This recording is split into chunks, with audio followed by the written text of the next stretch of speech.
अस्सलामुअलैकुम वरहमतुल्लाहि वबरकातुहू। सहायक उर्दू अनुवादक 2025 के लिए जो जाति प्रमाण पत्र लगता है, आज उसके बारे में हम लोग बात करने वाले हैं और ये जानने वाले हैं कि सहायक उर्दू अनुवादक का फॉर्म भरने के समय में इसका जो जाति प्रमाण पत्र मांगा जाता है, तो किन किन का जो है जाति प्रमाण पत्र लगता है, किसका नहीं लगता है।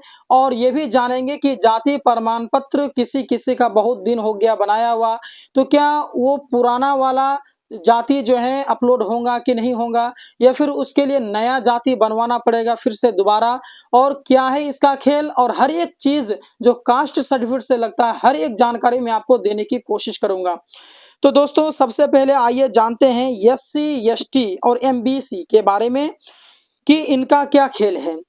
जो सहायक उर्दू अनुवादक के लिए जो हम लोग फॉर्म भरेंगे, तो उसमें एससी एसटी और एमबीसी इसका क्या रहेगा कि इसका पुराना वाला जाति चलेगा या क्या, हर एक चीज बताता हूं। देखिए, असल बात है जाति क्यों मांगा जाता है, ये वजह पहले जान लीजिए। क्योंकि जाति के आधार पर ही हमें नौकरी में आरक्षण मिलते हैं।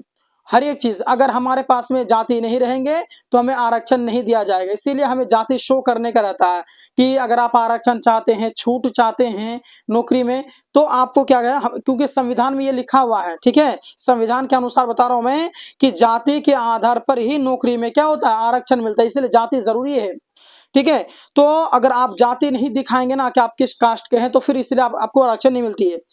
तो इसीलिए जो है जाति बनाया जाता है। तो जो अगर एसटी और एससी एसटी और एमबीसी की बात कर लें, तो इसमें केवल एक ही बार इसको जाति बनाने का होता है। बहुत सारे आप सुने होंगे कि जाति का वैलिडिटी खत्म हो गया है, नया जाति बनाओ, ऐसा सुनने में आया होगा आपको। लेकिन मैं आपको बता देता हूं कि जो लोग एससी एसटी और एमबीसी से आते हैं, उन लोगों को जिंदगी भर में एक ही बार आपको जाति बनाना पड़ेगा, उसको दोबारा जाति बनाने की जरूरत नहीं पड़ती है। आइए इसके बारे में थोड़ी सी और जानकारी ले लेते हैं। देखिए, मानिए कि आप कोई भी एक, जैसे एससी कैटेगरी में आप आते हैं, आपने किसी दूसरे एसटी वालों से जो है कि शादी कर लिया आपने, तो क्या आपका जाति दोबारा बनाना पड़ेगा? जी नहीं, बल्कि आपके बच्चों को भी नहीं बनाना पड़ेगा। क्योंकि बच्चों का जो जाति बनता है ना, वो माँ के आधार पर नहीं। आपके अगर वाइफ अगर दूसरे कैटेगरी से आते हैं, तो बच्चे का जो जाति बनेगा उसके अम्मी के अनुसार नहीं, बल्कि उसके अब्बू के अनुसार नहीं, आपके अनुसार होगा। जाति आपका चेंज नहीं होगा। जाति जिंदगी में एक ही बार होता है, जाति बदलता थोड़ा ना। आज एससी है, 2 साल के बाद एसटी में चले जाएंगे, 5 साल के बाद जनरल में चले जाएंगे, ऐसा नहीं होता है, ठीक है। इसीलिए जाति केवल एक ही बार बनती है। अब आप यहाँ पर मन मन में सोच रहे होंगे कि सर इसके अलावा जो ओबीसी है, ईडब्ल्यूएस है, इन लोगों का है फिर दोबारा बनता है। तो सुनिए, असल बात है कि जो ओबीसी कैटेगरी में जो आते हैं या फिर ईडब्ल्यूएस कैटेगरी में आते हैं ना, तो उन लोगों को एनसीएल बनाना पड़ता है। एनसीएल, इसके बारे में ऑलरेडी मैंने इससे पहले वीडियो अपलोड किया हुआ है यूट्यूब चैनल में, आप जाकर देख लेंगे। उसके बारे में बता चुका हूँ, एनसीएल किसका बनता है, कैसे बनता है, कब बनता है, डॉक्यूमेंट क्या, हर एक चीज बता चुका हूँ। तो जो ओबीसी और ईडब्ल्यूएस कैटेगरी से जो आते हैं ना, उन लोग को एनसीएल बनाना पड़ेगा। इसमें क्या होता है, एनसीएल उन्हीं का बनेगा जिनका 8 लाख से ज्यादा इनकम नहीं हो। अगर आपका 8 लाख से कम इनकम है ना, पारिवारिक आय बता रहा हूं मैं, पूरा पारिवारिक आय अगर 8 लाख से कम है, तो आपका जो कि एनसीएल बन जाएगा, ठीक है। अच्छा, तो मानिए कि आपका तो जाति सेम है, तो आपका जाति सेम है, लेकिन आपके जो इनकम है वो प्रत्येक वर्ष बढ़ सकता है कि नहीं बढ़ सकता, बताइए।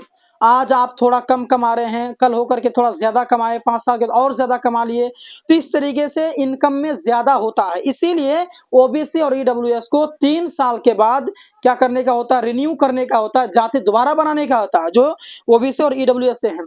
अच्छा, 3 साल में, लेकिन 1 साल के बाद भी आप रिन्यू करने के लिए कहेंगे। लेकिन अगर आप उस समय में जो है शपथ प्रमाण पत्र लाते हैं ना, तो आपको जाति बनाने की जरूरत नहीं है। जैसे कि आपने 1 साल हुआ बनाया हुआ, आपका ओबीसी डब्ल्यूएस की बात कर रहा हूं, 1 साल हुआ बनाया हुआ, अगर उस समय में आप क्या कर लें, आप 1 साल के बाद में शपथ प्रमाण पत्र बना लेना, तो आपका कोई इशू नहीं बनती है। लेकिन अगर आप शपथ प्रमाण पत्र नहीं बनाइएगा, तो आपको रिन्यू करना पड़ेगा। तो रिन्यू करने से बेहतर है कि आप शपथ प्रमाण पत्र बना लें।